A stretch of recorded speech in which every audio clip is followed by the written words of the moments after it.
नमस्कार, मैं हूं संजीव कुमार और आप देख रहे हैं न्यूज़ PR। बिहार सरकार ने एक पोर्टल बनाने की योजना बनाई है। इस पोर्टल के माध्यम से बिहार में जितने भी मंदिर और मठ हैं उस ज़मीन की देखरेख के लिए वो सब वेबसाइट पे होगा। इसको लेकर बिहार सरकार एक पोर्टल बनाने की योजना बना रही है। इस पोर्टल का उद्घाटन बिहार के मुख्यमंत्री नीतीश कुमार के द्वारा किया जाएगा। इसी को लेकर राजस्व एवं भूमि सुधार मंत्री रामसूरत राय और विधि एवं गन्ना मंत्री प्रमोद कुमार ने संयुक्त रूप से बैठक की। इस बैठक में निर्णय लिया गया है कि जितने भी धार्मिक यानी कि मंदिर और मठ की जो ज़मीन है उसको किस तरह से कब्जा किया जाए वो वेबसाइट पे हो, इसको लेकर योजना बनाई जा रही है और इसका एक पोर्टल भी बनेगा। तो क्या कुछ कह रहे हैं गन्ना मंत्री, आप सुनिए। माननीय राजस्व मंत्री को और अपने अपर मुख्य सचिव विवेक जी को और जय जी को और अपने धार्मिक न्यास बोर्ड के सम्मानित अध्यक्ष और विधि सचिव जी को, जो आज मठ मंदिर के जो हम लोग की परिसंपत्ति है इसके संरक्षण और संवर्धन के दिशा में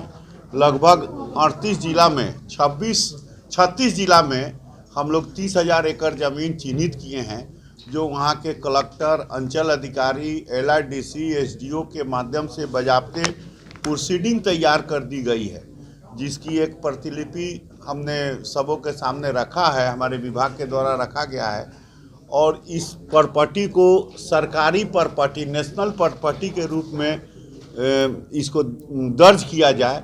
इस संबंध में आज जो विमर्श में जो विषय आया है और माननीय मंत्री महोदय का और राजस्व विभाग के अधिकारियों के द्वारा जहाँ जी के द्वारा जो पहल की गई है,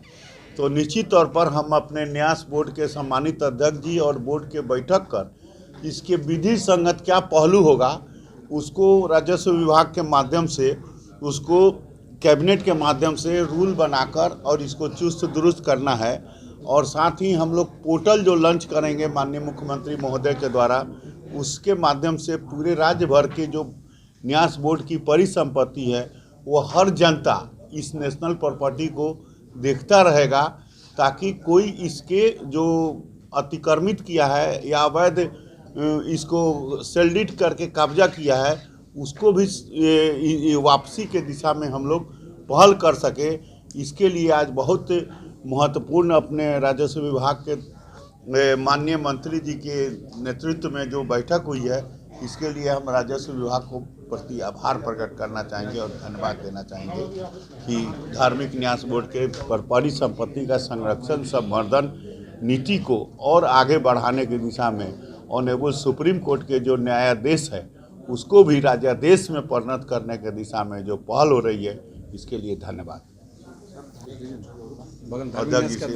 देखिए, धार्मिक न्यास बोर्ड का भी सबसे पहला एम है कि जो हमारे यहाँ रजिस्टर्ड मंदिर हैं लगभग 45-4600,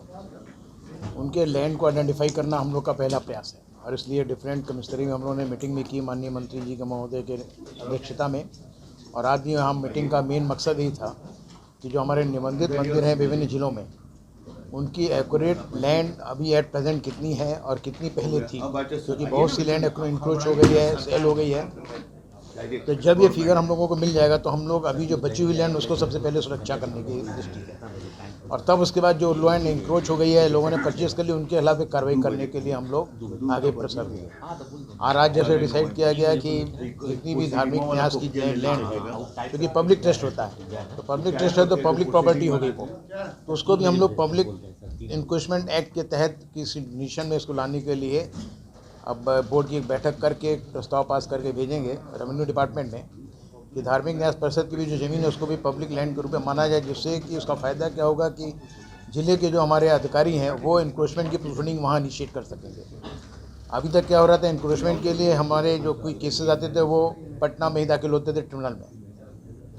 तो होता क्या था कि जो मंदिर मठ डिफरेंट दूर ज़िले में है वो आने में आनाकानी करते थे, ना कोई प्रोसीडिंग करते थे, लिहाजा इस तरह से बहुत सी लैंड इंक्रोच हो जा रही थी। और जब पब्लिक ऑफिसर्स को वहाँ राइट मिल जाएगा तो इमीडिएट एक्शन होना शुरू कर जाएगा। तो आपने सुना नहीं कि उन्होंने कहा है कि जितने भी बिहार में जो मंदिर और मठ की ज़मीन है उसको एक रोड मैप बना करके इसको वेबसाइट पे डाला जाएगा, ताकि बिहार के किसी भी कोना से कोई भी व्यक्ति देख सकते हैं कि बिहार में कितने मंदिर हैं, इनके देख रेख के लिए क्या योजना है, इसकी क्या बजट है, कितने एकड़ में ज़मीन है, इन सारी बातों की जानकारी इस पोर्टल पर रहेगा। बहरहाल आप हमारे खबरों के साथ बने रहें, तब तक के लिए मुझे दीजिए इजाज़त। धन्यवाद।